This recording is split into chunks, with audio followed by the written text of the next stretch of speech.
Geseëndes, goeiemôre, shalom groete van my kant, Frik Weideman, en dankie dat jy ingeskakel is by hierdie Shabbat uitsending van Menorah Tabernakel.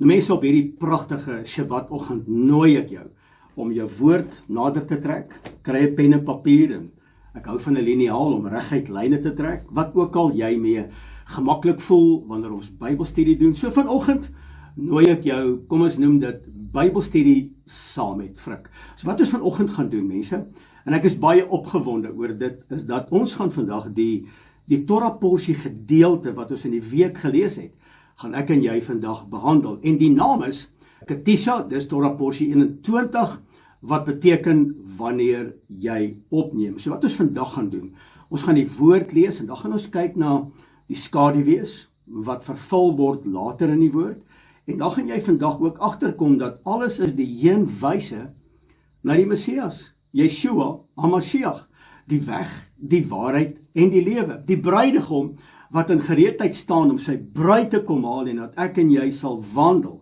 in bruidskap, met ander woorde, afgesonder en in heiligmaking, sodat wanneer hy sy bruid kom haal, dat ons lampe vol olie sal wees, en dat ons vlamme sal brand, sodat die menorah hier binne sal brand, en dat ons 'n lig vir hierdie wêreld sal wees, en sout vir hierdie aarde. So baie dankie vanoggend dat jy gaan deelneem aan hierdie Torah porsie gedeelte, 21 Ketisha, en weer eens, ek is opgewonde oor die woord. Elke keer wanneer ek die woord lees, en wanneer ek die woord voorberei, dan kom daar hierdie opgewondenheid in my binneste met die wete.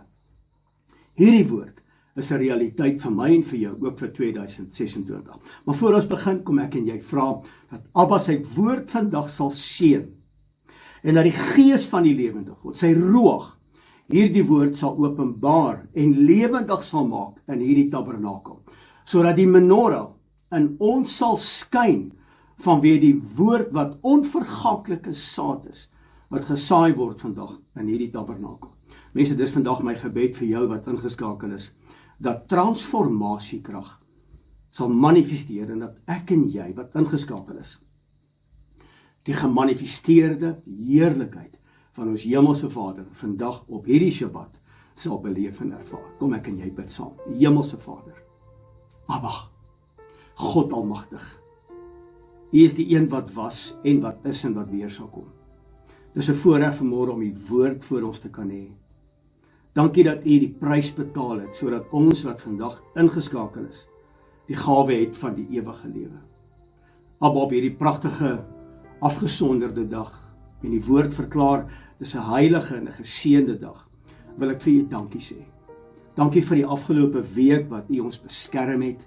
Dankie dat U ons bewaar en bewaak het teen die dood, die pes, die onheil en die siekte. En dankie vir die woord wat ons lewens in kompas bring met U karakter, met U wee, want U wee is regverdig. U wee is geregtig. U doen dit wat reg is. En dankie dat die mond van Elohim het die finale antwoord in ons lewens. Ons kom buig in aanbidding voor U aangesig. Ons erken U grootheid, U godheid, U almag. U is soewerein, U is heilig. U gedagtes is ver hoër as ons gedagtes. U wee is nie die wee van 'n mens nie. En ek bid in hierdie môre dat ons sal onderwerp aan U woord, en dat die woord vandag wat die transformasie sal bring in ons lewens, dat U naam geheilig sal word. Vader, ek bid in hierdie oggend, en dankie dat ons dit kan doen, dankie dat ons U troon kan nader, in die naam wat in ons gegee is, wat bo elke naam is, en dis die naam Yeshua, HaMashiach, ons verlosser en saligmaker. Ek bid dat hierdie woord gestalte sal kry, dat hierdie woord die doel sal dien waartoe U dit vandag stuur, en Vader, ek roep die getuienisse uit, sodat U heilige naam verteenwoordig sal word. Ek bid dat die koninkryk, soos in die hemel, vandag sal manifesteer by elke persoon wat ingeskakel is by hierdie uitsending van Menorah Tabernakel. Abba, dis my gebed, dis vandag my roepe, en ek bid dit in die wonderbare naam van ons meester, Yeshua HaMashiach. Halleluja, prys sy wonderbare naam. Man, ek wens jy kon lewendig by my gesit, en dat ons sommer nou sy naam groot gemaak, ons hande opgehef, geprys en gehoorship en hom aanbid en sommer net in sy teenwoordigheid in te kom. Ek weet nie van jou nie, maar weet jy, sy teenwoordigheid, sy woord, is 'n lig vir my pad, man, en 'n lamp vir my voet. Alright, mense, kom ek en jy begin, is jy reg vir die woord? Goed, ek is ook reg vir die woord, en ek eer Abba, dat die oordenkinge van my hart en die woorde van my lippe aan hom aanneemlik sal wees, en dat ek enigiets nie vandag uit myself sal sê nie. En wanneer ek uit myself uitpraat, Vader, dat U dit sal kom sny, voordat dit die ore sal bereik, aan hulle wat dit vandag moet hoor. Ek kom teen enige familiêre gees, ek kom teen enige gees van kritiek, of beter wetig, ek kom teen elke gees wat teen die woord is, en wat teen U wet is, en wat teen U Torah is, Vader, ons maak dit vandag kragteloos in die naam van Meester Yeshua. En Vader, ek kom ook nou teen die slaapgees, en teen die gees wat nie kan fokus, en nie kan die gedagtelyne gefokus hou op U nie. Ek kom teen die deaf and dumb spirit, en ons maak dit kragteloos in die naam van Meester Yeshua. Vader, dankie dat die speelveld is nou gelyk, die grond is omgeploeg, en dat ons vandag sal saad saai in vars geploegde lande, en dat daar 'n magtige oes sal opkom in ons lewens, en dat U heilige naam verheerlik sal word. Man, halleluja, prys sy naam. Nou mense, ons is op die vooraand van Pesach, wat nog so 'n bietjie meer as 'n maand van nou af is, en ons is opgewonde, ons kan nie wag vir die aanbreek van Pesach nie. Nou, ek is ook baie opgewonde oor die mense wat na die plaas toe kom, en ons gaan hulle bedien met die woord, met die gees en die waarheid, en ek glo en vertrou dat wanneer hulle die plaas verlaat, dat daar werklik ware 'n omskakeling sal wees in mense se karakters. Maar ja, vandag se woord, maak jou woord vir my oop asseblief by die gedeelte van Exodus hoofstuk 30. En ons gaan sommer net 'n bietjie deur die woord blaai, en ons gaan kyk wat die woord vir ons wil sê. En ek sê weer eens, ek is 'n Bybelstudent, so as jy 'n volger is van Meester Yeshua, dan beteken dit dat ek en jy moet 'n student word. En mense, hoor my vandag, ons kan nie net kennis en kennis en kennis wil inwin nie. Ons moet begin doen wat die woord vir ons sê. Ons moet begin doen dit wat die woord van ons verwag. Dit help nie ons kry al hierdie kennis en ons word nie 'n dader van hierdie woord nie. So weet jy wat, as ek 'n keuse moet maak vandag, dan het ek al die kennis, maar ek verloor die eenvoudigheid van 'n belangrike woord, en dis gehoorsaamheid. Vergewe jy nog? Praat jy lewe? Hoe lyk jou hartsgesindheid? Hoe hanteer jy mense? Hoe spreek jy Vader aan? Hoe lyk jou gebedslewe? Loop jy rond met 'n gees van bitterheid? Loop jy rond met 'n gees van onvergewingsgesindheid? Is jy hiemerig? Is jy kwaad? Vloek en skel jy? Gaan jy te kere? Maar ons is volgers en ons kry al hierdie kennis. Dan mis ons die punt. Ons mis die punt. En dit is belangrik vandag om die eenvoud van die woord wat kinders verstaan, om 'n dader te word, om aan te meld vandag vir gehoorsaamheid. Goed mense, Exodus hoofstuk 30, ek praat met jou vandag oor die half shekel as 'n offergawe. Kom ek aan jy lees vers 11. En verder het Jahwe die Almagtige met Moses gespreek en gesê: As jy die volle getal, hierdie gaan oor 'n sensusopname, van die kinders van Israel opneem volgens hulle geteldes, moet hulle elkeen vir sy lewe losgeld aan Jahwe die Almagtige gee as hulle getel word, sodat, hier is belangrik, geen plaag of pes onder hulle mag wees as hulle getel word. Met ander woorde, die sensusopname in daardie tyd is anders as die sensusopname nou in hierdie tyd. Vers 13. Dit moet hulle gee, elkeen wat na die geteldes oorgaan, 'n half sikkel volgens die sikkel van die heiligdom. Die sikkel is 20 gera, 'n half sikkel as offergawe aan Jahwe die Almagtige. Wat op aarde beteken dit? Ons het nou gelees, elkeen moet dan vir sy lewe losgeld aan Jahwe die Almagtige bring, sodat geen plaag of pes onder hulle mag wees nie, want hulle word getel. Nou mense, wat gebeur het in daai tyd, in die Bybelse tyd, wanneer die koning wil bepaal hoe sterk is sy weermag, dan gaan bepaal hy die manne wat oor die ouderdom van 20 is, moet dan 'n halwe sikkel bring, en dit is deel van sensusopname. So die koning mag nie in daai tyd die manskappe getel het nie, om te bepaal hoe sterk is sy weermag, dat wanneer die vyand aanval, dan weet hy, o nee, my weermag is baie sterk, ek kan staat maak op my weermag, en of wanneer ek sou wou aanval, dan weet ek goed, dis my slaankrag van my weermag, en dan weet ek nie, want ek maak staat op my weermag, ek maak staat op my volume van mense, en nou kan ek aanval, en of ek kan verdedig. En dis heeltemal teen die woord. Dis interessant, nee. So, nou moet ek 'n halwe sikkel bring, met ander woorde, die koning kom dan aan die einde van die dag, en hy tel die halwe sikkels, en dan weet hy, goed, dit is die weerbare manne wat ek het, of dis die manne wat dan diensbaar is in die tempel. So die halwe sikkel dui dan op versoening. So ek bring my halwe sikkel as losprys vir my lewe. Dit dui op my onvolmaaktheid as mens, en wanneer Yeshua bykom, bring dit dan die volle losprys wat hy vir my betaal het, sodat ek en jy 'n volle wese kan wees, volmaak in sy oë, vanweë die losprys wat hy vir my en jou betaal het op Golgotha. Dit was nie 'n volle shekel nie. Die halwe shekel dui op die onvolmaaktheid van die mens. Nou kom Johannes 15, when you abide in me, I will abide in you. En dit bring die volheid van sy liefde, die volheid van sy genade. Nou kom die beeld van Elohim, volheid na vore. Ons is net 'n halwe wese. Maar wanneer die gees van die lewende God in my inkom, wanneer ek verstaan wat die woord sê oor wie ek is in terme van my identiteit en my posisie, dan ontwikkel ek in die volle grootte van wie Yeshua is. En dit is opgeteken in Efesiërs hoofstuk 4. Kan jy verstaan wanneer ons Bybelstudie doen, dan word hierdie goed met mekaar geconnect, en nou verstaan ek wat dit beteken. So wanneer ek die boek van Romeine lees, of die boek van Hebreërs, of selfs Galasiërs, en ek het nie die agtergrond waar dit vandaan kom nie, gaan ek 'n verkeerde interpretasie maak in die boek van Romeine, en ook in Galasiërs, en ek maak spesifiek melding van Romeine en Galasiërs, wat mense verkeerd interpreteer, omdat hulle nie die fondasiewoord verstaan in terme van die Torah nie. Mense, dit is belangrik hierdie. So dit was nie 'n volle shekel wat hulle gebring het nie. Nou, hoekom 'n halwe shekel? Mense, daar was mense gewees wat uiteraard beperkende fondse gehad het. Dan bring hulle 'n halwe shekel, want dit was bekostigbaar vir enigeen gewees.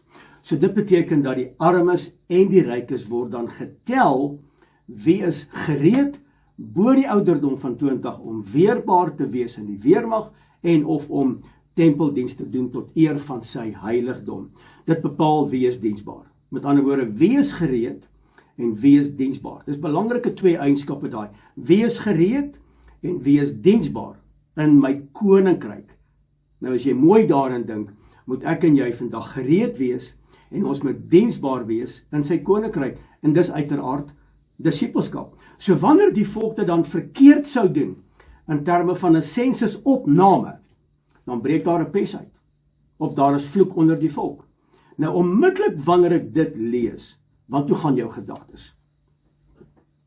Praat gou so 'n bietjie daar waar jy sit met jouself, of as jy in 'n groepie bymekaar is, praat gou 'n bietjie met die ouens daar. Hoorie, wat beteken dit? Nou wat laat dit jou dink wanneer jy dit lees? Natuurlik, dit laat my dink aan Dawid.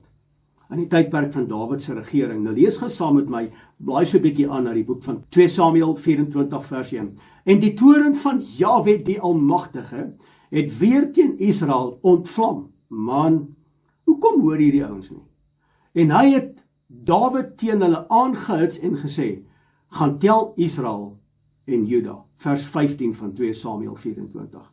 En Jahwe die Almagtige het 'n pes onder Israel beskik, van die môre af tot op die bepaalde tyd, en van dan tot Beersheba, het daar van die volk 70.000 man gesterwe. Nou kom die vraag vanoggend. Hoekom het die toorn van Jahwe die Almagtige teen Dawid ontvlam? En hoekom sou God dan 'n opdrag gee aan Dawid om die volk te tel?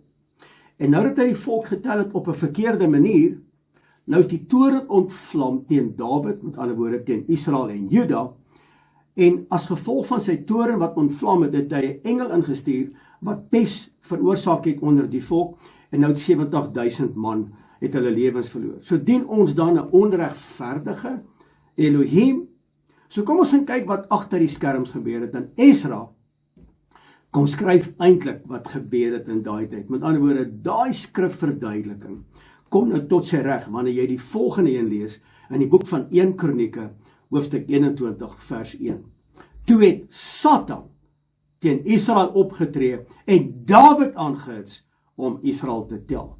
Jy sien, dis baie keer wat in ons lewens gebeur, nê? Ons sal baie keer dink, ja, maar dit is in die wil van Jahwe die Almagtige, hoekom ek dit gedoen het, of hoekom ek in hierdie transaksie ingegaan het, maar eintlik was dit nie hy nie.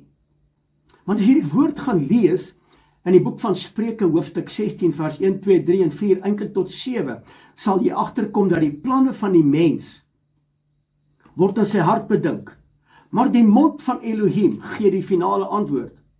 Want die planne van die mens is reg in sy eie oë. Is reg in sy eie oë, maar die lewende God toets die gees, met ander woorde, hy toets die motief. En in hierdie spesifieke geval is die volk verkeerd getel.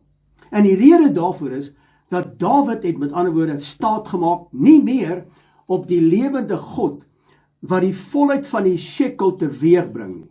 Hy het staat gemaak op die mens. Hy het sy weermag getel om te kyk, wat is my weerbaarheid? Wat is my slaankrag? Met ander woorde, hy het nie staat gemaak op Jahwe die Almagtige vir sy hulp, sy bystand, sy ondersteuning en sy krag nie. Hy het staat gemaak op homself, hy het staat gemaak op hierdie weermag. So kom ons lees hom weer 'n keer, 1 Kronieke 21 vers 1. Toe het Satan teen Israel opgetree en Dawid aangehits om Israel te tel. So mense, moenie staat maak op dit wat jy het nie. Moenie staat maak op jou kwalifikasies nie. Moenie staat maak op jou talente en dit wat jy gebou het oor hierdie jaar. Dit gee vir jou geen sekuriteit nie. Die enigste aspek of item of iets wat my en jou sekuriteit en waarborg kon gee, is uiteraard die lewende God, die heilige van Israel. Ek en jy is net 'n halwe shekel. Ons is diensbaar of in die weermag as wagters op die toring van Jerusalem, of ons is diensbaar in sy koninkryk om disippels te wees, om te gaan uitleef sy woord, sy Torah, en om die evangelie te gaan verkondig oor al hierdie nasies. En wanneer ons dit doen, dan sal die einde kom. Matteus 24 vers 14. So met ander woorde, 'n vervloek is die man wat op 'n mens vertrou. 'n halwe man wat op Elohim vertrou, word 'n volle man, word 'n volle shekel. En dan is ons diensbaar. So wat beteken 'n halwe shekel? Nou mense, nou gaan ons die skaduwees ontbloot wat in vervulling kom in wie? In Yeshua. En nou gaan jy begin verstaan dat van Genesis tot die boek Openbaring gaan dit oor Yeshua, die Messias, die gesalfde. Mense, selfs in die Bereshit, in die begin was die hemel en die aarde geskaap. As jy dit gaan ontleed in die oorspronklike taal van Hebreërs, dan kom jy agter dis 'n heenwyse na Yeshua die gesalfde. Aan die einde van die boek van Openbaring word ons genooi na die bruilof van die lam. Wie is dit? Yeshua HaMashiach, die gesalfde. So wat beteken 'n halwe shekel? Die simbool van 'n halwe shekel beteken eintlik nederigheid, afhanklikheid. So die Torah gedeelte is natuurlik Ketisha, wanneer jy opneem, sodat jy aanvaarbaar kan wees en diensbaar kan wees in sy koninkryk. En dis ek en jy. So ons kom as halwe mense en ons word gevul en vervul deur sy ruach. Dit het gebeur in Handelinge 2 met die uitstort van die Heilige Gees, sodat ons bekragtig kan word in sy woord om uit te gaan, om 'n verskil te gaan maak in 'n wêreld wat tans verdrink in duisternis en ongeregtigheid. 'n halwe shekel beteken nederigheid, afhanklikheid, en ek bely en verklaar vandag op kamera, my afhanklikheid is by hom, die skepper God van die hemel en die aarde. Yeshua word die uiteindelike losprys. Jy kan dit gelees in Markus hoofstuk 10 vers 45, waar hy homself verneder het. Mense, as ek net daarin dink, hy het die voete gewas van sy disippels. Hy het nie sy mond oopgemaak toe hy gelei was om gekruisig te word aan 'n folterpaal op Golgotha nie.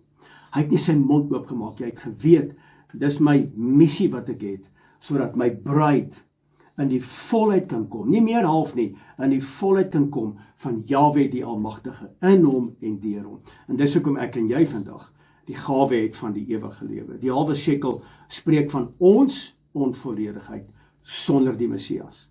Maar met die Messias kom maak hy ons heel, hy kom maak ons vol, sodat ons volmaak diensbaar kan wees, as bruid in sy koninkryk, om diensbaar te wees, sodat sy heilige naam verheerlik kan word. Nou die woordjie Tisha, in terme van die grammatika, is die totaal van 701, en dit beteken perfekte voltooiing. Skryf gou daar neer, perfekte voltooiing. Ek is tans die onvolmaakte, ek is die afhanklike, en ek kom met nederigheid voor sy aangesig, en ek kom lê my lewe neer, en ek word opgeneem, Tisha, in sy koninkryk, volmaak, deur hom bekragtig, om aanvaarbaar te wees in sy koninkryk, om diensbaar te wees in sy koninkryk, sodat ek kan deel wees van sy weermag, as 'n wagter op die mure van Jerusalem. Dit beteken accepted, aanvaarbaar en of beskikbaar. Dit beteken diensbaar vir Elohim. So as Elohim ons tel, en hy kyk na ons, gaan hy nie almal tel nie. Hy gaan nie tel wat beskikbaar is as bruid vir sy koninkryk. Met ander woorde, wie is waardig? Wie is aanvaarbaar? En dit laat my dink aan Romeine hoofstuk 12 vers 1. En dis die resultaat van Romeine 12 vers 2.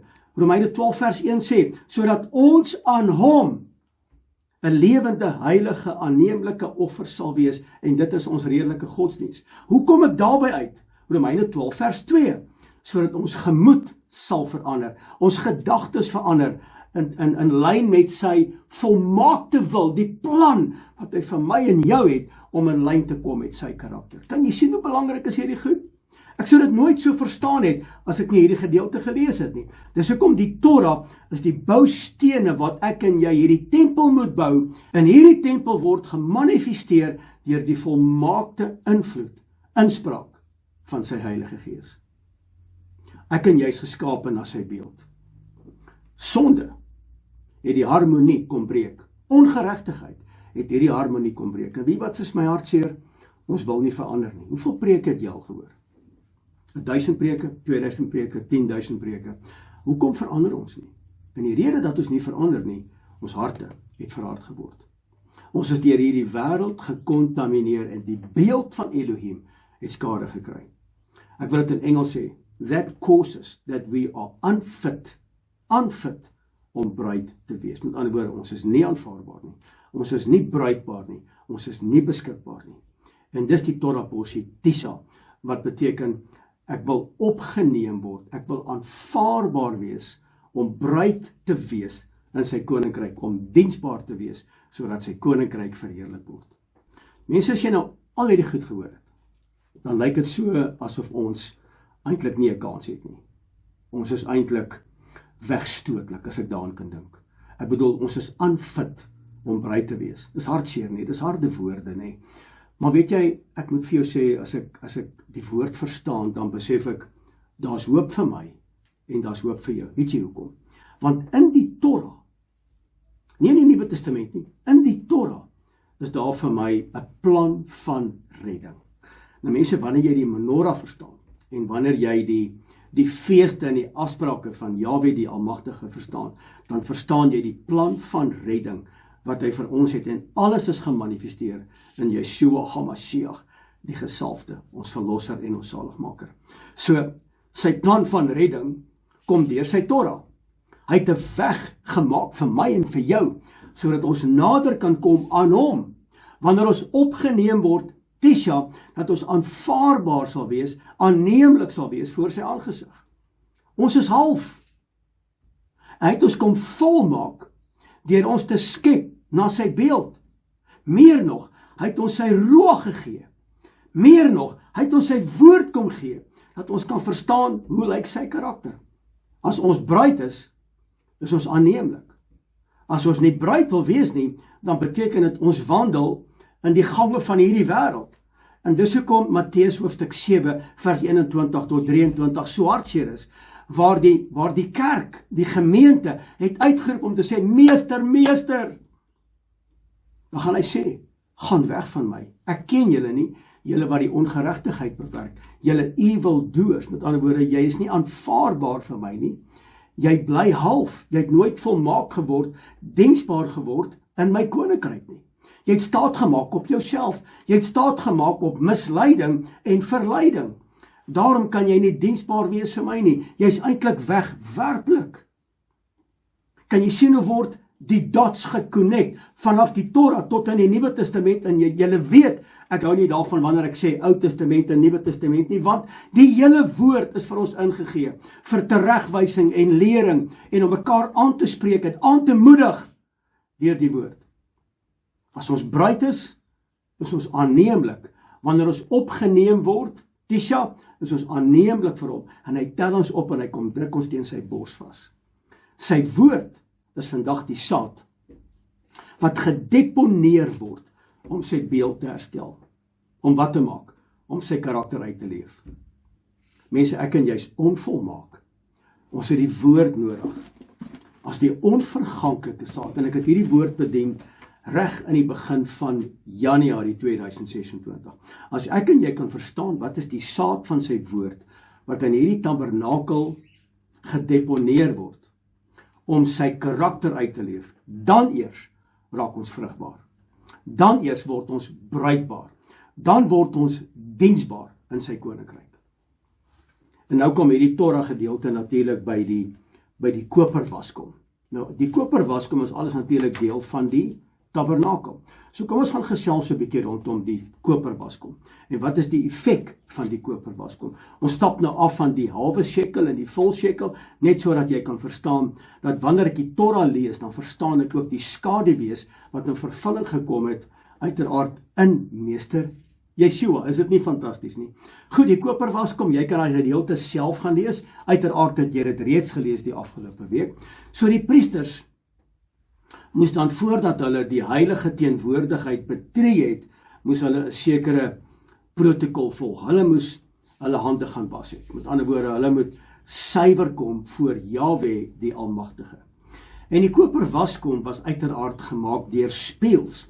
Nou wanneer jy op die plaas kom en ons stap deur die tabernakel, is daar ook 'n koperwaskom met 'n spieël, sodat jy kan reflekteer wie jy raak sien in daai spieël. En wanneer jy kyk, dan kyk jy deur die water in die spieël. So wat simboliseer die water? Die woord. En die spieël, sodat die woord my kan spieël, hoe lyk my tabernakel? Hoe lyk my lewe? Is ek diensbaar? Is ek beskikbaar? Is ek aanneemlik as bruid in sy koninkryk? Is ek reg om opgeneem te word, Tisha, as die onvolmaakte? Hy die losprys betaal, sodat die volmaakte by die onvolmaakte kan kom, en ek is aanneemlik, welgevalle, heilige offer voor sy aangesig. Kan jy verstaan hoe kom die woord by mekaar? So die koperwaskom was gemaak van spieëls wat in die binnekant was, en jy kan dit gelees in Eksodus 38 vers 8. Dit beteken, die woord reflekteer my lewe, sodat ek self ondersoek kan doen om te kyk, Abba, hoe lyk my lewe? Is ek in lyn met die karakter? Is ek in lyn om afgesonder te wees? Onthou net, jy kan al die eienskappe ken by wyse van kennis. Wat is rein, wat is onrein, wat is aanneemlik, wat is wegstootlik? Maar as jy nie 'n doener word van die woord nie, help dit jou niks. Dit help jou niks. Die koperwaskom is die aanduiding of die skaduwee dat Yeshua, wat hom verneder het, op daai stadium, 100% mens, 100% Elohim. Yeshua wat hom verneder het, om die voete van die disippels te was. Jy kan dit gaan lees in Johannes hoofstuk 13. Hy reinig ons. Hy reinig my en jou, deur die koperwaskom, deur ons te kom was met die waterbad van sy woord. Gaan lees dit in Efesiërs 5 vers 26. Nou eers word ek en jy vrugbaar, omdat ons aanneemlik is. Nou word ons Tisha, waar die halwe shekel vol word, vanweë die volmaakte wat met die onvolmaakte connect. Ek wil dit eintlik so noem. Ek en jy leef natuurlik op hierdie aarde, Maar wanneer die bo, die meer as ons, die volmaakte, die heilige, connect met die natuurlike, wanneer die bo connect met die natuurlike, dan ontstaan daar 'n bonatuurlike. En dis eintlik wat ons moet bereik. Dis wanneer die koninkryk aarde ontmoet, en wanneer die koninkryk aarde ontmoet, moet die aarde mos verander. En dis hoekom ek en jy 'n ligdraer moet wees in hierdie wêreld. Dis hoekom ons sout moet wees op hierdie aarde, wanneer die bo die natuurlike connect. Ons is net half. Hy kom as die volmaakte. Hy bring die volmaakte deur 'n losprys, sodat die volmaakte kan wandel op hierdie aarde om hom te reflekteer. Yeshua kom in Kolossense 1 vanaf vers 13, hy sê, ouens, ek is die beeld van die onsigbare Elohim. Vandag moet ek en jy Tisa wees. Wanneer ons opgeneem, wanneer ons ondersoek word, net as die halwe, moet ons deur sy volmaakte, moet ek en jy op hierdie aarde wandel as sy ambassade, om hom te verteenwoordig in die hemel. Dis wanneer hemel en aarde ontmoet. Nou eers kan ons vrugbaar word, en wanneer ons vrugbaar word, dan word ons aanneemlik voor sy aangesig. En nou kan ek en jy in die posisie intree, as 'n koninklike priesterdom. 1 Petrus 2 vers 9. Kan jy sien, hoe werk die woord? Mense, ek hoop jy maak aantekeningetjies, dat jy kan verstaan, dat elementêre goed wat ons lees, wat ons al 1000 keer oor gelees het, wanneer jy die woord gaan bestudeer in terme van Bybelstudie, dan begin hierdie goed vir jou te ontbloot, en dis hoekom ek opgewonde is oor die woord. Halleluja. Nou word ons vrugbaar, omdat ons aanneemlik is. Nou wandel jy in bruidskap. Jy het dit nie voor die tyd beleef en ervaar nie. Nou ervaar ons dit, wanneer ons Bybelstudente word, wanneer ons volgers word van Yeshua HaMashiach. Hy sê dan in sy woord, hy sê, as julle my lief het, bewaar my gebooie. En nou kom jou posisie, en nou eers, wanneer jy by die koperwas kom, en jy reflekteer in die spieël, wow, hoe lyk ek? In terme van die woord. Is ek 'n dader van die woord? Vergewe ek? Wandel ek in liefde? Wandel ek in die vrug van die Gees? Want dis die eienskappe wat pas by die bekering. Ek is dan skoon gewas van die kontaminasie wat op my lewe gekom het, deur sonde, deur ongeregtigheid, deur mense, deur omstandighede, deur stadige misleiding en verleiding. Nou kan ek skoon gewas word van my gekontamineerde tabernakel, vanweer my disfunksionele perspektiewe. Met ander woorde, die water wat die woord is, bring bevryding. Wanneer ek bevry word van my disfunksionele optrede, dan ontstaan daar reiniging, en dis die water. Wanneer reiniging ontstaan, dan ontstaan vrugbaarheid. Wanneer vrugbaarheid ontstaan, nou kom ek in my posisie as 'n koninklike priester. Met ander woorde, 1 Petrus 2 vers 9. Weet julle nie dat julle is 'n koninklike priesterdom vir my, 'n heilige volk toeberei vir my eiendom, aanneemlik Tisha. Salfolie. Hoe ek kan jy hanteer gou die salfolie? Ek gaan deur hierdie Torah porsie gedeelte, ek gaan dit vir hoofstuk en hoofstuk, dat jy net kan verstaan, mense, ek gaan letterlik net oorsigtelik. Ek gaan nie in die dieper dinge, op die laaste vlak, van wanneer jy Bybelstudie, daar's 4 vlakke van Bybelstudie, ek hanteer dit nie eers nie. Salfolie, wat eintlik simboliseer die gees van die Messias. En jy kan dit gelees in die boek van Eksodus hoofstuk 30, vers 22 tot 33, jy kan dit daar gaan lees. Maar kom ons hanteer dit gou. Nou, die salfolie kan jy gaan kyk. Waarvoor was hierdie salfolie gebruik? Dit was gebruik gewees om die tabernakel of die tempel te gaan salf, en al die instrumente te gaan salf. Dit was 'n spesiale mengsel, nie vir alledaagse gebruik nie, glad nie.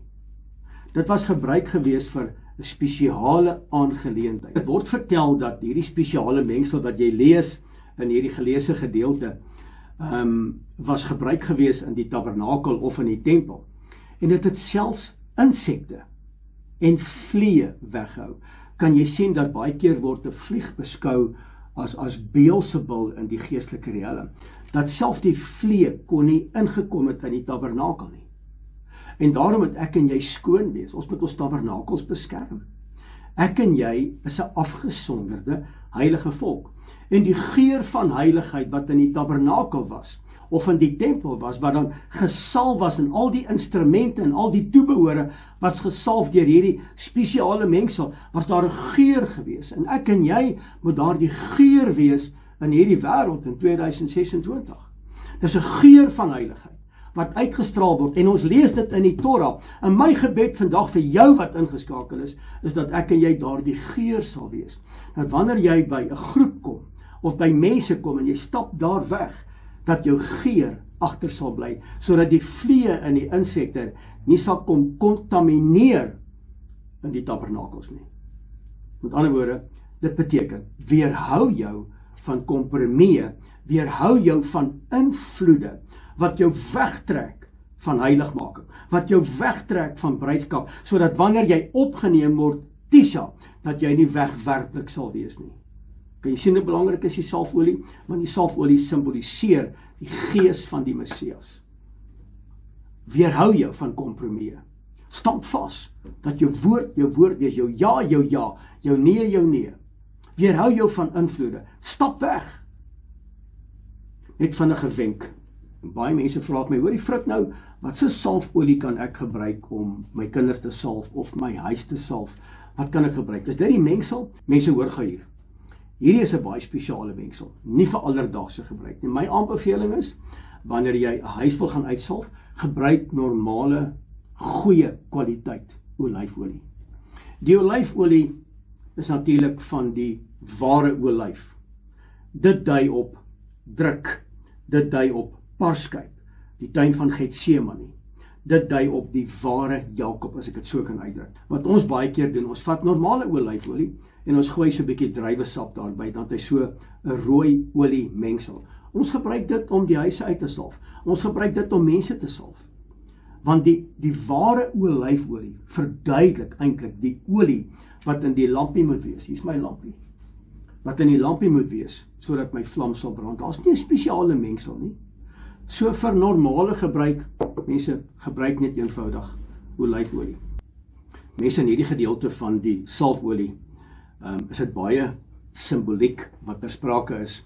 Met ander woorde, die tempel, dis die simboliek na die Messias, want salfolie verteenwoordig uiteraard die gees van die Messias.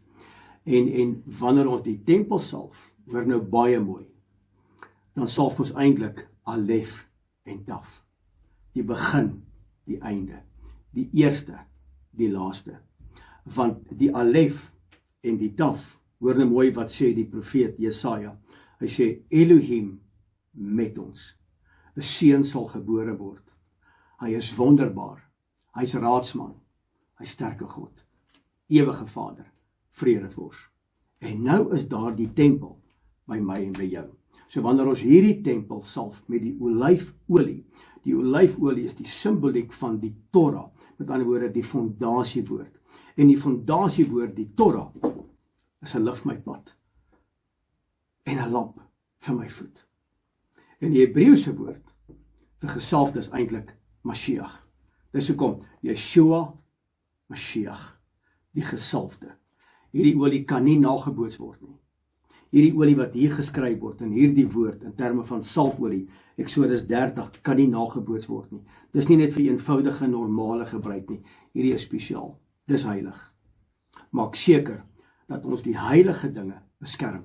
Maak seker dat ons die heilige dinge beskerm. Hierdie tabernakel, want sonder heiligmaking sal ons Vader nooit sien nie. Kan jy sien hoe belangrik dit is? So Yeshua is die ware gesalfde een. So wanneer ons mekaar salf, dan salf ons mekaar met die olyfolie, met hom. Ons salf mekaar eintlik dan met die woord, die Torah, sodat die Torah lig sal bring, sodat die Torah die sleutel sal wees tot die ewige lewe, want in die Torah is die reddingsplan vir die mens geopenbaar. So Yeshua is die ware gesalfde een. Jy kan dit gelees in Lukas 4 vers 18. Wanneer jy dan gesalf word met olyfolie, dan salf jy eintlik die tabernakel wat die woonplek is van die Heilige Gees. Kom ons gaan toets dit aan die woord. 1 Korintiërs 3 vers 16. Weet julle nie dat julle die tempel is van die Heilige Gees? 1 Korintiërs 6 vers 19. Weet julle nie dat julle die tempel is van die Heilige Gees? Julle is duur gekoop. Prys sy wonderlike naam. Mense, nou kom ons by die wierookofferaltaar. So Frik, wat op aarde beteken dit? Dit beteken eenvoudig net dat my gebed en jou gebed soos 'n welriekende offer sal wees voor die aangesig van Jahwe die Almagtige, die Heilige van Israel. Dat my gebed aanneemlik sal wees, dat hy tisha sal wees, dat hy sal ervaar my gebed dra vrug, dra krag, dra geregtigheid. Met ander woorde, ons het nou gesien in hierdie gedeelte wat ons tot dusver behandel het, ek kom as 'n halwe shekel. As ek gaan kyk na die salfolie, dan begin ek te besef, maar ek is die tempel. Ek moet streef na heiligmaking. Ek moet vrugbaar wees. Ek kan nie bekostig dat my tempel gekontamineer word met verleiding en misleiding deur die dinge van hierdie wêreld nie. Ek moet vas staan. Ek moet aanneemlik wees. Dat wanneer ek getel word, dat ek diensbaar kan wees in sy koninkryk. Diensbaar in sy weermag. En nou wanneer ek bid, moet my gebed opgaan soos 'n welriekende offer. So my gebedslewe moet strook met hoe ek lewe. Nou kom Jakobus 4 vers 3 wat dan sê, as jy ouens alle gebede word nie beantwoord nie. Dat wanneer ek bid met verkeerde motiewe, verkeerde perspektiewe, wanneer ek bid en dit gaan net oor myself, dan is hemel stil. En dis hoekom baie mense my skakel en sê, oor die Frik, bid saam met my, want dit voel vir my asof my gebede nie beantwoord word nie. Ons gebede word nie beantwoord nie, want ons volg nie protokol nie, ons weet nie wie ons is nie. Die woord sê duidelik in 1 Petrus 2 vers 9, julle is 'n koninklike priesterdom, met ander woorde, jy moet in jou posisie inkom. Jy's net half. Yeshua bring die volmaakte deur die inspraak van sy ruach om sy Torah te gaan uitleef as lig en sout in 'n wêreld wat donker is. Nou kan ek bid. En wanneer ek bid, dan gryp ek die wierookofferaltaar aan en ek sê, Abba, ek hou vas in U, Abba, ek sal U nie los nie. Ek gaan nie ophou, ek gaan nie my gebed stop, nie voordat U aan my geopenbaar het, wat is U plan vir my lewe nie. Nie by wyse van manipulasie nie, by wyse van 'n honger en 'n dors na sy woord, nie na vleis en brood nie, maar na sy woord, sy teenwoordigheid. En dat my gebed soos 'n welriekende offer sal wees voor sy aangesig. Dis wat ons moet doen. Dis waar ons moet wees. Ons moet vrugbaar wees. Mense, ek kan nie vrugbaar wees as ek hierdie goed, hierdie elementêre goed nie eens verstaan nie. Mense, hoor my hart vandag. Ek en jy moet terugkeer, ons moet teshuva na die oorspronklike plan wat Elohim gehad het vir die mens, om sy beeld en sy karakter te gaan uitleef in 'n donker wêreld. En mense, nou kom ons by die bou van die tabernakel. In Eksodus 31 in hierdie geleesde gedeelte. En dit gaan oor die verdeling van die werk. Ek het 'n aandeel, jy het 'n aandeel. En Vader roep natuurlik 'n man met die naam van Betsalel, en hy was slegs 13 jaar oud gewees. Mense, ek het 'n vol lering gebring, so 2 maande gelede, op hierdie kanaal, en jy kan daarna gekyk oor die verdeling van die werk en die bou van die tabernakel, spesifiek gerig op Betsalel, en natuurlik sy hulp, met die naam van Oholiab. Maar hoor gou wat ek vandag wil tuisbring, is in die woord opgeteken, Eksodus 31, vers 3. Nou hoor nou baie mooi. Onthou net, Betsalel, Oholiab, is net 'n halwe sikkel.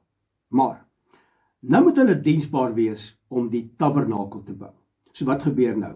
Die Gees van God kom op hulle, en vervul hulle en maak hulle volmaak om diensbaar te wees, tisha, diensbaar te wees in sy koninkryk, om in gereedheid te kom. Kom ons lees, Eksodus 31 vers 3. En ek het hom vervul met die Gees van Elohim, met wysheid, met verstand, met kennis en bekwaamheid. Om wat te maak? Vir allerhande werk. Met ander woorde, as ons daai eienskappe het, en ek wil net teruggaan na die boek van Johannes, waar die disippels uiteraard 153 visse gevang het.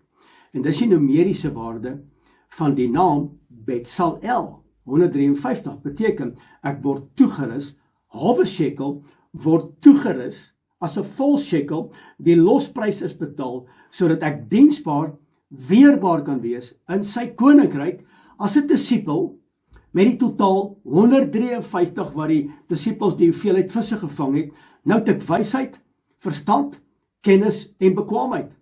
Toe die disippels daai visse vang, toe is hulle eintlik bekwaam gemaak deur die invulling van die Ruach, Heilige Gees, Handelinge 2, om hulle toe te rus met wysheid, verstand, kennis en bekwaamheid, om sy getuienisse te wees in Jerusalem, Judea, Samaria en die uithoeke van hierdie wêreld. Met ander woorde, hy kom rus ons vandag toe om sy beelddraers te wees as lig in hierdie wêreld, want ons het die Torah, en die Torah is 'n lig vir my pad en 'n lamp vir my voet.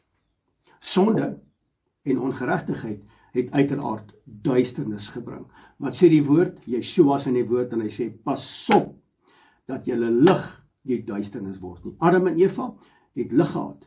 Hulle was ligdraers geweest. En die oomblik toe ongeregtigheid en misleiding en verleiding ingekom het, mense het hulle lig verloor.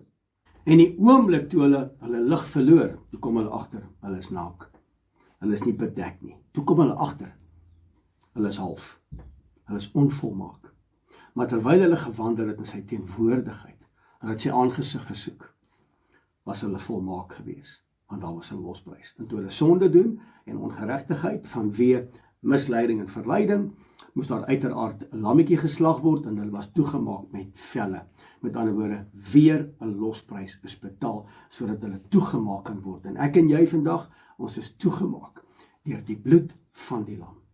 Mense, nou kom ons by 'n pragtige gedeelte wat my baie opgewonde maak, en dit gebeur elke week in ons huis. En dis die heiliging van Shabbat. So mense, wat is die teken wanneer iemand verloof is aan mekaar? Die ring. Het jy al gesien as 'n jong dame verloof is, dan gaan wys sy vir almal hoe lyk haar verloofring. Nie die trouring nie, die verloofring. So die verloving is eintlik 'n klein troue om te weet dat hy het weggegaan om vir my 'n huis te bou, en dat wanneer die huis klaar is, en hierdie huis is aanneemlik vir sy vader, dan kry hy die opdrag, gaan haal jou bruid, en dan moet daar olie wees, in die tabernakel, daar moet olie wees by die bruid, en daai olie is uiteraard die woord. Ons het dit nou gehanteer met die koperwaskom. Dit beteken, ons moet aanneemlik wees, ons moet 'n vol shekel wees, ons moet dit wees, wat vir hom welbehaaglik is, wanneer hy sy bruid kom haal. So ons is nog nie in 'n huwelik met hom nie, ons is nog net verloof. So wanneer iemand verloof raak, dan is die teken van die verloving die ring. So wanneer hulle trou, dan kom 'n troupand langs die verloving. Maar die heel eerste, die first fruit, is die verloofring, of dan die verloving. So wat is die teken dat ons aan hom verloof is? Na die bruidegom, Yeshua HaMashiach. Dit is Shabbat. En wat sê die woord? Hy sê, onderhou my Shabbatte, dan sal julle weet wie ek is. So die ek is, moet hier binne, in hierdie tabernakel, gestalte kry. Dit beteken, ek en jy moet in lyn kom met sy karakter. En wanneer ons in sy karakter inleef, en wanneer ons besluit, dis 'n keuse, wanneer ons daai keuse gemaak het, dan word die halwe shekel 'n vol shekel. Nou kan ons wandel in ons erfenis, Jesaja 11 vers 2, dis ons erfenis, en nou kan ons 'n man en 'n vrou wees met vrugbaarheid. Wat is vrugbaarheid? Die vrug van die Heilige Gees, Galasiërs 5 vers 22. Wanneer gebeur dit? Met Shabbat onderhouding. Wanneer ons dit nie doen nie, wanneer ons onvolmaak bly, ons harte is verhard, en ons word vasgevang in misleiding en verleiding, en ons word gekontamineer deur die dinge van hierdie wêreld, en ek gaan dit weer 'n keer sê, deur tradisiegodsdiens en menslike oorleweringe, dan kom Yeshua en hy sê, gaan weg van my. Ek ken julle nie. Ja, maar ons het in u naam duiwels uitgedryf, hande op die siekes gelê, en in u naam geprofeteer. Dan gaan hy sê, gaan weg. Gaan weg. Ek sien nie my ring aan julle vinger nie. Ek sien nie my Shabbatte wat julle eer en respekteer nie. Esegiel hoofstuk 20 praat daaroor, hy sê, julle verkrag my Shabbatte, julle onderhou dit nie. En wanneer julle dit nie onderhou nie, dan beteken dit ek is nie verloof aan julle nie. Julle sê julle is verloof aan my, maar ek is nie aan julle nie. Julle praat met my met lippetaal, maar julle doenfase is in gebreke. Daarom is julle nie deel van my nie, gaan weg. Julle wat die ongeregtigheid werk. So Shabbat is eintlik 'n repetisie van die huwelik wat gaan plaasvind, want hy is die bruidegom, en wanneer sy plek reg is vir sy bruid, kom haal hy ons, sodat ons by hom kan wees. Halleluja! En dis natuurlik in die millennium. En die fees daaraan verbonde is die fees van Sukkot, of natuurlik die Loofhuttefees. En nou kom ons by 'n hartseer gedeelte, en dis die goue kalf, Exodus 32. En die goue kalf, wat tot vandag toe manifesteer. Mense, die goue kalf het Moses gebrand met vuur en hy daai goudstof in die water gegooi. En ons kan baie lank gesels oor die goudstof wat in die water gegooi was en wat was die resultaat daar. Maar terwille van tyd gaan ek dit nie nou hanteer nie. Die goue kalf, Exodus 32, gaan steeds vandag voort met wetteloosheid, met godsdiensttradisies.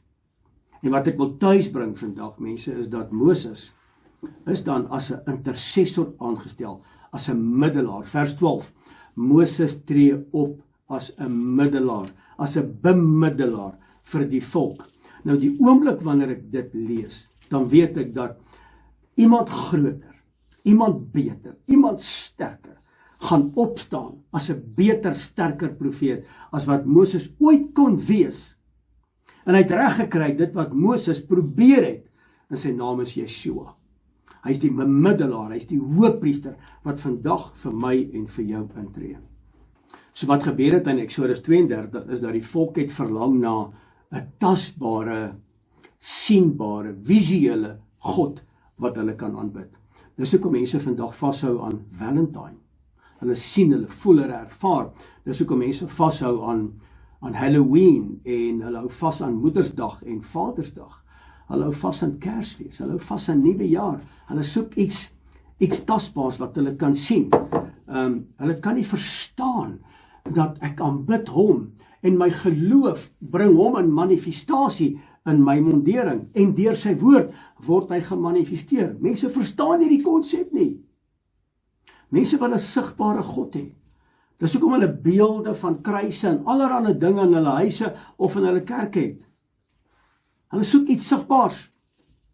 En daarom kondig hulle fees aan vir Jahwe die Almagtige, maar eintlik is dit afgoderry. En hulle bou die goue kalf. Hoekom het hulle 'n goue kalf gemaak en nie 'n goue donkie vir argumente onthaalwe wat 'n nederige dier simboliseer, en later van tyd het meester Yeshua ingery op 'n donkie se rug in Jerusalem, en hulle het hom geskree, Hosanna, Hosanna. Hoekom nie 'n donkie nie? Hoekom 'n goue kalf?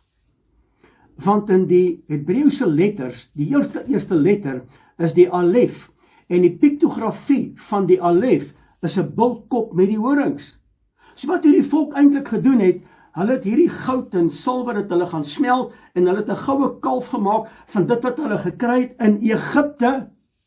Met ander woorde, hulle slaan terug na Egiptiese aanbidding toe, en die woord sê baie duidelik, moenie my aanbid, soos wat die heidene nasies hulle afgode aanbid met tekens en beelde nie. Moenie my so aanbid nie. Hier is my aanbiddingsprotokol. Erken my Pesach, ongesuurde brood, eerste vrug.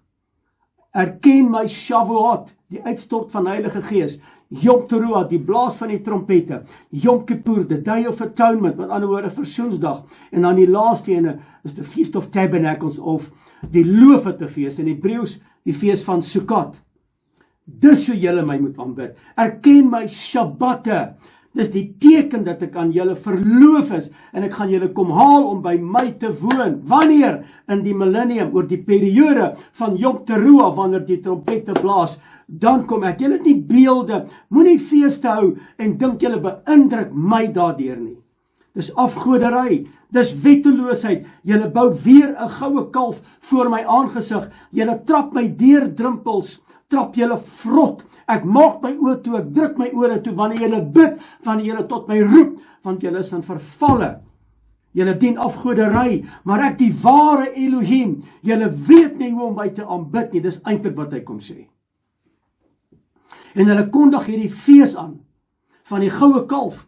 En wanneer jy dit gaan ondersoek en jy bestudeer dit, is dit eintlik Kersfees, dis son-God aanbidding. En as jy vandag gaan kyk, wat gebeur in hierdie wêreld? Wetteloosheid neem toe. Daar's 'n skrif daarvoor. 2 Tessalonisense hoofstuk 2, gaan lees dit. Godsdiens sonder gehoorsaamheid aan Vader en dit wat vir hom belangrik is, beteken niks nie. Daai godsdiens lei tot kompromieë met hierdie wêreld. Dit lei tot kompromieë met duisternis, waarvan Kersfees baie prominent is, vergelykend met die goue kalf. Kan ek dit vandag vir jou sê? Aanbidding kan nie plaasvind sonder die waarheid nie. Kan nie. As jy nie die waarheid het nie, en jy meld nie aan vir gehoorsaamheid nie, kan ware aanbidding nie plaasvind nie. Johannes 4, vers 24. Elohim is gees. Ons aanbid hom in gees en in waarheid, want hy is die heilige van Israel. En Moses kom en hy sê die volgende, in Exodus 32, hy sê, en nou dan, hy kom na Vader, hy sê, Abba, vergewe my, vergewe hierdie volk. Nou dan, vers 32 en 33, as u tog maar hulle sonde sou vergewe, so nie, as u dit nie wil doen nie, delg my dan uit die boek wat u geskryf het. Delg my uit die boek wat u geskryf het. Nou watter boek word hier verwys? Die Torah. Interessant genoeg, dat die vorige Torah porsie 20, is Moses se naam nie eens gemeld nie. Met ander woorde, haal my uit die Torah uit. As u hulle nie wil vergewe nie, asseblief vergewe hulle, maar as u dit nie wil doen nie, haal my naam uit die Torah uit. Haal my naam uit die boek wat u geskryf het, haal my uit, asseblief. Dis eintlik wat hy by implikasie sê. Vers 33. Toe het Jahwe die Almagtige geantwoord, nou hoor nou baie mooi so. Toe het Jahwe die Almagtige geantwoord, wie teen my gesondig het, die sal ek uitdelg uit my boek. En mense, hierdie is openbaringstaal. Hierdie is 'n verwysing na die eskatologie, na die boek van Openbaring. Jy moet dit vandag weet. Wie teen my sondig, met ander woorde wat ongeregtigheid naboots en wat nie wil verander nie, wat sy harte verhard geword het, en ek vat jou weer terug na Matteus hoofstuk 7 toe, en ek vat jou weer terug na die boek van Openbaring. As jou naam nie geskryf is in die boek van die lewe nie, gaan jy dit nie maak nie. En ek wil jou weer terugneem na Openbaring 22 vers 14. Salig is hy wat my gebooie doen en onderhou, sodat hulle toegang kan hê tot die boom van die lewe en ingang kan hê in die nuwe stad Jerusalem. Vers 15, maar buite is die honde, die leenaars, die dronkaards, die afgodsdienaars. Buite is hulle. Met ander woorde, wanneer ek opgeneem word, gaan ek hulle wegwys en julle is aanneemlik. Tisha, wanneer ek opgeneem word, dat ek weerbaar, diensbaar sal wees vir u koninkryk. Met ander woorde, haal my uit die Torah uit, haal my uit die boeke uit, wanneer ek nie tot bekering wil kom nie, wanneer ek nie wil teshuvah nie, haal my uit. Dis wat Vader sê, as jou naam nie geskryf is in die boek van die lewe nie, vergeet dit. So Moses was die tussenganger, die skaduwee van die volk. Yeshua het die losprys betaal. Hy is die hoëpriester. Hy is die regterhand van Jahwe die Almagtige en hy tree nou vir my en vir jou in. Wat die volk gedoen het met die goue kalf is presies wat vandag voortduur in hierdie wêreld in terme van die wêreldse feeste wat die kerke ingeneem het in die teenwoordigheid van die lewende God. Paulus praat daaroor. Paulus sê dit. En Paulus praat oor die droefheid van die ongeloof, dat mense nie tot bekering wil kom nie. Hulle wil nie teshuvah nie. Hulle wil nie. Romeine 9 vers 2 tot 5. Dat dit vir my 'n groot droefheid is en 'n onophoudelike smart in my hart. Paulus huil. Dis 'n onophoudelike smart. Want ek sou self kon wens om ter wille van my broers, my stamgenote, met ander woorde my volk, my stamgenote na die vlees 'n vervloeking sou wees. Hulle is 'n vervloeking weg van Yeshua die gesalfde. Met ander woorde, hulle wat hom verwerp. En mense, ek hoor die boodskappe in die gange van Suid-Afrika, waar Yeshua HaMashiach die gesalfde verwerp word deur mense. Vers 4. Hulle is Israeliete, aan wie die aanneming tot kinders behoort, en die heerlikheid en die verbonde en die wetgewing en die eredienste en al die beloftes, alles is vir hulle gegee. Hulle gaan dit verloor. Aan wie die vaders behoort, uit wie die Messia, Yeshua is na die vlees. Met ander woorde, uit Elohim vlees geword, het onder ons kom woon. Hierdie Torah, sy boek, wie hy is, het vlees geword en onder ons kom woon. Na die vlees, hy wat oor alles is, hoor mooi, Elohim, lofwaardig tot in ewigheid. Openbaring 3 vers 5, wie dan oorwin, sal bekleed word met wit klere, en ek sal sy naam nooit uitwis uit die boek van die lewe nie, en ek sal sy naam bely voor my Vader en voor sy engele. Yeshua is die lam, hy het die sondes weggeneem van hierdie wêreld. Johannes 1 vers 29. Halleluja. Halleluja. Mense, ek roep vanmôre, ek roep jou, dat jy sal teshuva, dat jy sal terugkeer na die lewende, die heilige van Israel. Die gebreekte tablette, waar is ons nou? Die gebreekte tablette. Met ander woorde, die gebreekte verbond. Moses breek die 2 tablette wat die 10 woorde opgeskryf is, met die vinger van Yahweh die Almagtige. Toe hy die sonde sien, toe hy die ongeregtigheid op die berg staan, en hy sien hierdie sonde, toe gooi hy daai kliptafels, stikkend. Is hartseer dat ons Afrikaanse woord nie praat van safierstene nie. Safierstene. So hierdie verbond is gebreek, voordat hierdie verbond ontvang is. Met ander woorde, die volk kon die Torah eintlik nie in die vlees onderhou nie. Dis hoekom die Torah moet gees wees. Hy moet op my hart geskryf word. Hy is nie meer op 2 kliptafels nie.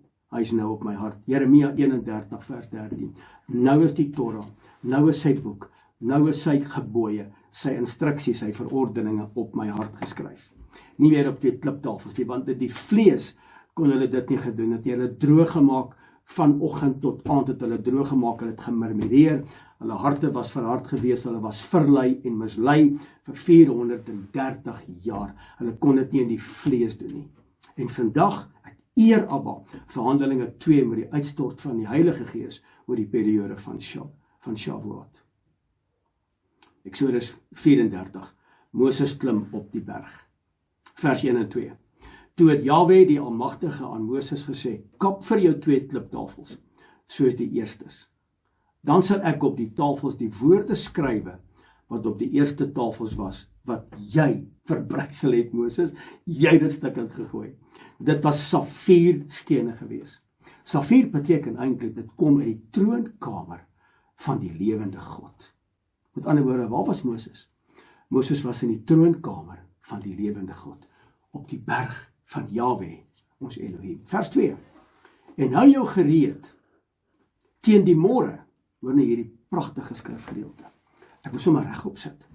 En hou jou gereed teen die môre en klim in die môre op die berg Sinai en gaan daar staan by my op die top van die berg. Die top van die berg, wat my aanbetref, is net my opinie, was safierstene gewees. Want waar Yahweh die Almagtige is sy troon. Dan is dit safierstene. Dit kan nie normale klip en berg wees nie. En hy het dit geskryf op safierstene. En hier word die geopenbaarde karakter van Elohim aan my en jou geopenbaar. Waar? Op die berg. Waar sal my hulp vandaan kom? My hulp is van hom, Skepper God van hemel en aarde. Wie mag klim op sy berg? Psalm 24 vers 3. Hy wat rein van hande en suiwer van hart is. Sodat wanneer ek op sy berg klim, Tisha, wanneer ek opgeneem word, dat ek aanneemlik sal wees voor sy aangesig. Halleluja. Bruikbaar in sy koninkryk, bruidskap, heiligmaking, om te wandel voor sy aangesig. Hier kom sy karakter. Vers 6 en 7. En toe Yahweh die Almagtige by hom verbygaan, het hy geroep, Yahweh, Jahwe, barmhartige en genadige Elohim, lankmoedig en groot, van goedertierendheid en trou. Vers 7, want die goedertierendheid bewaar vir duisende, wat ongeregtigheid en oortreding en sonde vergewe, maar nooit ongestraf laat bly nie, wat die ongeregtigheid van die vaders besoek aan die kinders en aan die kindskinders, aan die derde en aan die vierde geslag. Halleluja! Johannes 1 vers 14, hy is vol van genade, hy is vol van waarheid, met ander woorde, ek en jy op hierdie aarde is 'n halwe shekel, maar die volheid van sy genade en die volheid van sy waarheid maak my en jou 'n volheid om bruikbaar te wees in sy koninkryk. Halleluja! Die folterpaal op Golgotha, openbaar geregtigheid en barmhartigheid, hy het die losprys betaal. Tisha, die halwe shekel, die vol shekel het die losprys betaal, sodat ek en jy nie hoef te sterwe nie. Ons sal lewe al het ons gesterwe. Sonde het nie die verbond gekanseleer nie. Genade het dit kom hernie. Halleluja. En Elohim tree op soos 'n bruidegom vir haar bruid. In hierdie gedeelte. Hy beskerm, hy voorsien en hy neem die leiding. En wat hy vir ons kom gee het, is sy ketuba, die ooreenkoms, die huweliksooreenkoms. Dit is wat ons moet doen om hom te behaag. Dit het nog nooit verander nie. Nie 'n jota of 'n titel is weggeneem nie. Baie belangrik, vers 14. Want jy mag jou nie neerbuig voor 'n ander God nie. Nie Kersfees nie, nie Valentine nie, nie Vadersdag nie, nie Moedersdag nie, nie Nuwejaar nie, nie Halloween nie, nie Easter nie. Jy mag jou voor hulle nie neerbuig nie, want ek is die ware Elohim. Want Jahwe, hoor nou baie mooi, want Jahwe die Almagtige, sy naam is jaloers. Sy naam is jaloers. 'n jaloerse Elohim is hy, want ons is sy bruid. Hy het ons duur gekoop deur die bloed van die lam. Eksodus hoofstuk 12. Daar is die lam wat die sonde van hierdie wêreld op sy skouers neem. Hy het 'n duur prys betaal op Golgotha aan 'n folterpaal. En toe hy paal dra op die Via Dolorosa, het hy my en jou in sy gedagtes gehad. Toe hy daar gehang het aan daai folterpaal en sy hande was vasgeslaan met spykers in sy voete en die bloed het geloop en sy liggaam het pyn verduur, was ek en jy in sy gedagtes gewees. Jy kan hom nie dien in enige namaaksel nie. Nie in 'n afbeelding wat lyk soos hy nie. Daarom sê hy, geen beeld wat in die hemel of op die aarde of onder die aarde is, mag jy maak om my daardeur te vereer nie. Moenie my aanbid, soos wat die afgode hulle gode aanbid nie. Moenie dit eers probeer nie. My naam is jaloers. Ek wil nie 'n opsie wees nie, sê Elohim. Ek wil nie 'n opsie wees nie. Ek wil die keuse wees. Ek wil jou eerste keuse wees. Ek wil jou prioriteit wees. Ek wil eerste wees. Ek moet die eerste liefde wees. Halleluja. Anders sal ek kom en ek sê julle kandelare skuif. Ek wil vanoggend 'n vraag vra. Hoe beweeg ons weg van hierdie afgode? Hoe beweeg ons weg? Hierdie gedeelte sê dit vir ons. Baie mense gaan na die Nuwe Testament en jy hoef nie. Die boek van die lewe is die Torah. Jy kan dit hier gaan lees. Hoe beweeg ek weg van Kersfees? Ek kry die boodskappe. Ek kry die oproepe van die gevegte in die huise oor Kersfees. Ek praat spesifiek oor Kersfees. Hoe kry ek dit reg om weg te beweeg van dit? Die Torah het die antwoord. Eksodus 34 vanaf vers 18. As ons sy verbond begin beskerm, as ek en jy gehoorsaam is, ons meld aan op sy gebooie en sy insetting en sy verordeninge en sy feeste te gehoorsaam en dit te doen, dat ons nie in die struik sal val om agter afgode aan te loop nie. Met ander woorde, om sy Shabbatte, meervoudsvorm, te erken, te respekteer en te doen. Sy afsprake, sy feesdae te eerbiedig. Mense, dit is Vader se heilige plan en dis die plan van redding vir die mens, opgeteken in die Torah. En nou kom die vraag, Moses, hoekom het jou gesig so geskyn. Wat is die betekenis? Moses, hoe het jy dit reg gekry om die heerlikheid van Elohim, dat het uitstraal uit jou uit? Moses, hoe het jy dit gedoen? Want ek begeer dit. Toe Meester Yeshua, die gesalfde op die berg van verheerliking, het hy gestraal, dat 'n ewige lig in hom kom skyn en deur hom kom skyn, en daardie lig, mense, is die ewige lig wat by die skepping daar was. Voor die son, voor die maan was dit daar. So sal dit wees in die boek Openbaring, in die nuwe stad Jerusalem. Daai ewige lig het deur Moses gestraal. Hoe het hy dit reg gekry? Eksodus 34, vers 29 tot 35, gaan lees dit. Moses se gesig het geskyn nadat hy in die teenwoordigheid van Jahwe die Almagtige was. Waar moet ek en jy wees elke dag in sy teenwoordigheid, sodat sy lig deur ons kan skyn? Wat is sy lig? Sy karakter. Waar lees ek oor sy karakter? In die Torah, ons het dit sopas gehanteer, die openbaarmaking van sy karakter. En heerlikheid neem toe, vanweë die feit, ek kom op Tisha, en ek spandeer my tyd in sy teenwoordigheid, om vrugbaar te word na sy beeld.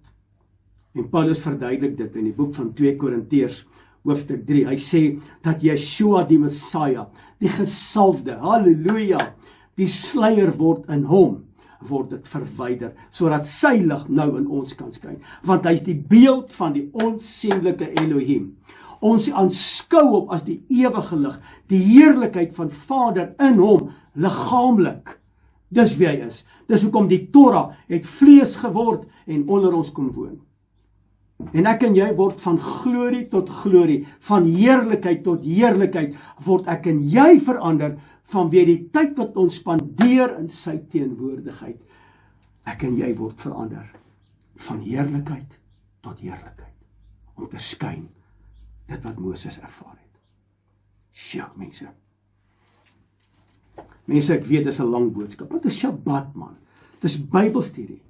Ons kom in sy teenwoordigheid. My gebed vandag vir jou is, dat sy heerlikheid op jou sal skyn. En dat wanneer ons klaar is met hierdie Bybelstudie gedeelte, Torah porsie 21, dat ek en jy daai lig sal laat skyn in ons lewens. Mense, dat Moses het Elohim sy heerlikheid weerspieël. Ek en jy het baie meer as wat Moses het. Ons het sy woord. Moses het dit nie gehad nie. Ons het sy woord. Ons het die inspraak van sy ruach. Ek en jy het mekaar. Ons het tegnologie om hierdie goed te ontdek. Yeshua is die heerlikheid van Elohim. Hy is die heerlikheid van Elohim. Hebreërs 1 vers 3. Kom ek en jy gaan kyk wat beteken Ketisha. Nommer 1. Dis 'n Torah gebeurtenis wat plaasgevind het in die boek van Eksodus.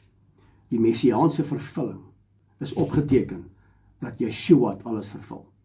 Die halwe shekel was die losprys. Die Messias is die verlossingsprys. Die koper waskom is die reiniging deur die woord en deur die gees in hierdie tabernakel. Die salfolie en die olie is die aanduiding van Yeshua, die gesalfde. Genade en vol van waarheid. Die goue kalf is die behoefte wat die mens het as 'n bemiddelaar, naamlik Yeshua, ons verlosser en ons saligmaker. Moses was die tipologie as 'n intercessor en Yeshua HaMashiach het dit kom vervolmaak as die enigste hoëpriester. Die gebreekte kliptafels is 'n nuwe verbond in ons harte, want die volk kon dit nie doen in die vlees nie. En daarom is die gees het die Torah kom lewendig maak in my hart.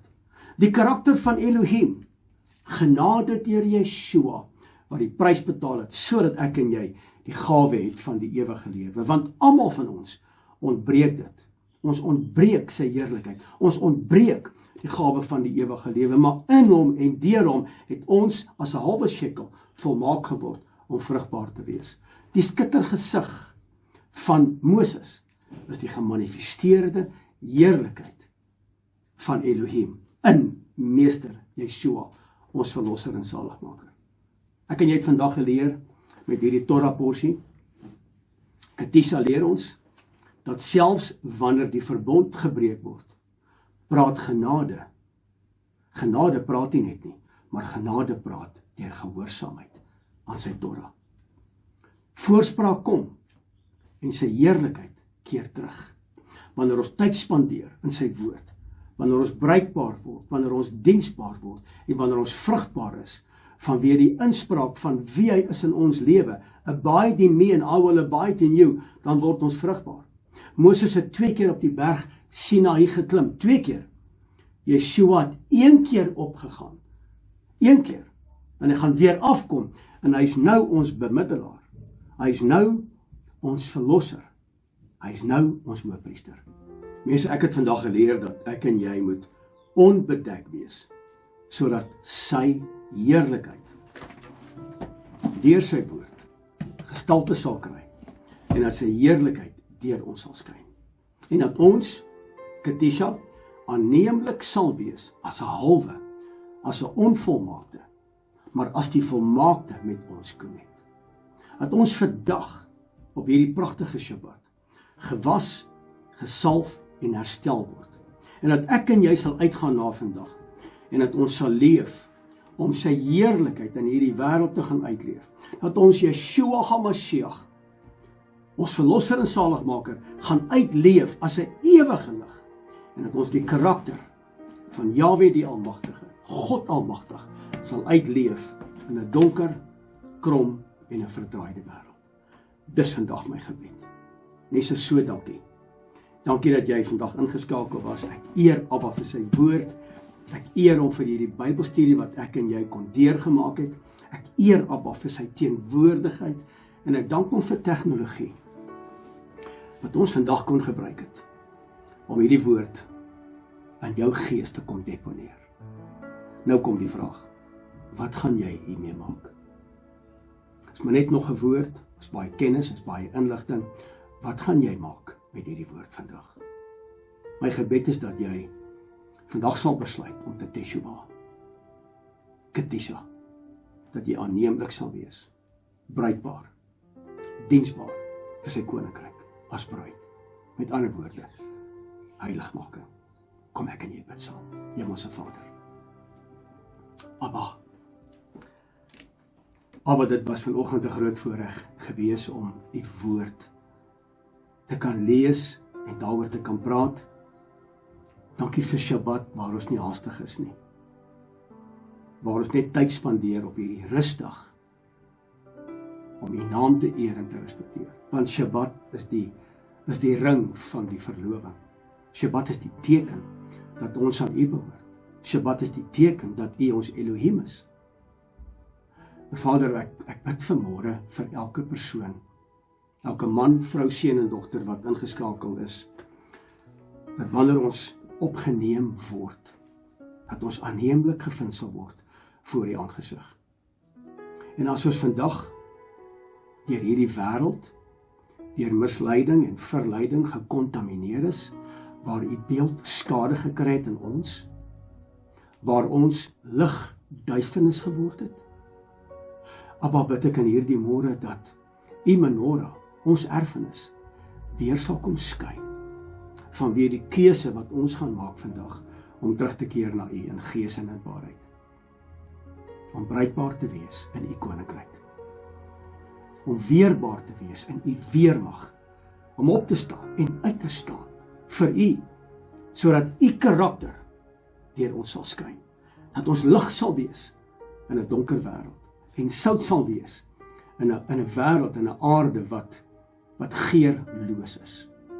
Dat u woord en die heerlikheid van die woord uit ons sal uitstraal as 'n ewige lig.